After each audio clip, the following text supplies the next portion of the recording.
প্ৰিয় দৰ্শক 2019 বৰ্ষৰ কলেজ উইকৰ সৰ্বশ্ৰেষ্ঠ নাটক বানৰ দ্বিতীয়টি খণ্ড এতিয়া আপোনালোকক দেখুৱাব বিচাৰিছোঁ। এতিয়াও যদি ৰূপাঞ্জলি ৰঙানৈ চেনেলটি ছাবস্ক্ৰাইব কৰা নাই তেন্তে প্লিজ ছাবস্ক্ৰাইব কৰক। ছাবস্ক্ৰাইব কৰোঁতে যিটো বেল দেখিব সেই বেলটো এবাৰ টিপি দিব, তেতিয়া আমাৰ প্ৰত্যেকটো নতুন ভিডিঅ'ৰ নটিফিকেশ্যন আপুনি পাই থাকিব। এতিয়া আহকচোন চাওঁ বুৰঞ্জী বিভাগে পৰিৱেশন কৰা নাটক বানৰ দ্বিতীয়টি খণ্ড। যদি ভিডিঅ'টি ভাল লাগিছে তেন্তে লাইক আৰু শ্বেয়াৰ নিশ্চয় কৰিব।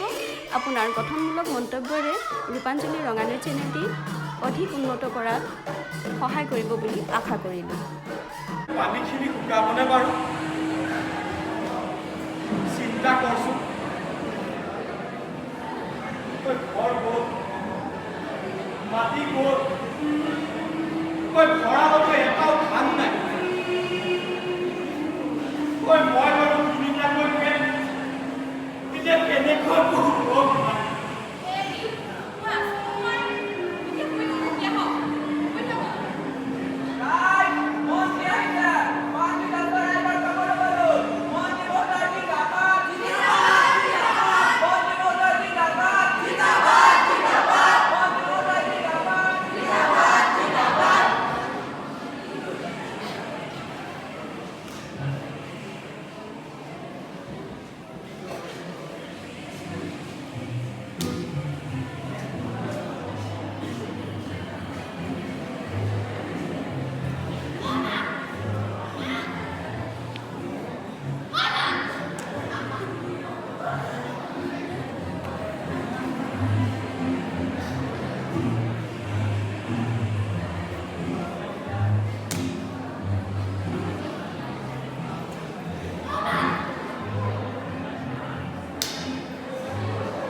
কাহিনীখিনি কেনেকুৱা ধৰণৰ বিৰোধী পাৰ্টীৰ মানুহ বুলি চকুত চকুৱে নপৰে মই কিন্তু এক কথা মানো দেই এক কথা মানো যাৰ পুখুৰী পানী তাৰ পুখুৰী পাৰত ভৰি উৰি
পাৰ্টিৰ মজিদ ঠিকানাৰে মোক পদত চুলাই দাম দিছে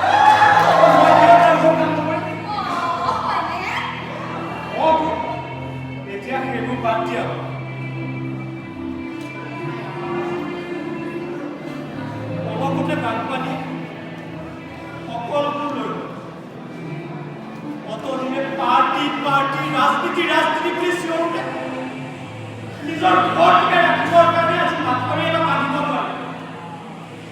আমি যে ইয়াত এটুকুৰা পানী আৰু এমুঠি ভাতৰ কাৰণে হাহাকাৰ কৰি আছো। আহিলে তোমাৰ পাৰ্টিৰ মানুহ বা মোৰে পাৰ্টিৰ মানুহ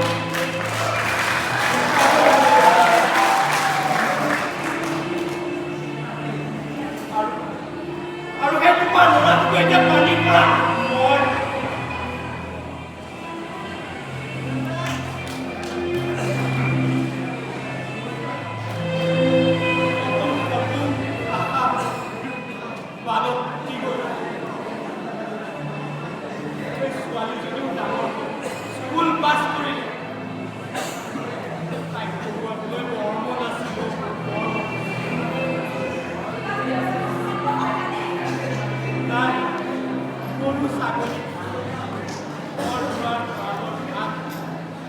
সকলো পানী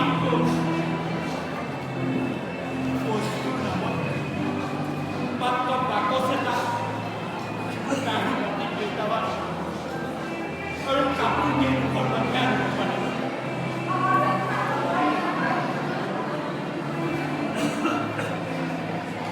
পানী বা কেইদিনত চলিবা এই ৰিলিফৰ ভাতকে খালোঁ।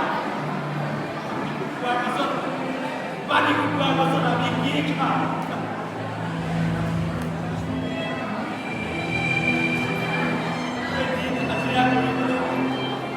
দিন হাজিৰা কৰি কামলৈ আজি কাম কৰি আছো ইয়াতে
প্ৰিয় দৰ্শক, আকৌ লগ পাম নতুন এটি ভিডিঅ'ৰে।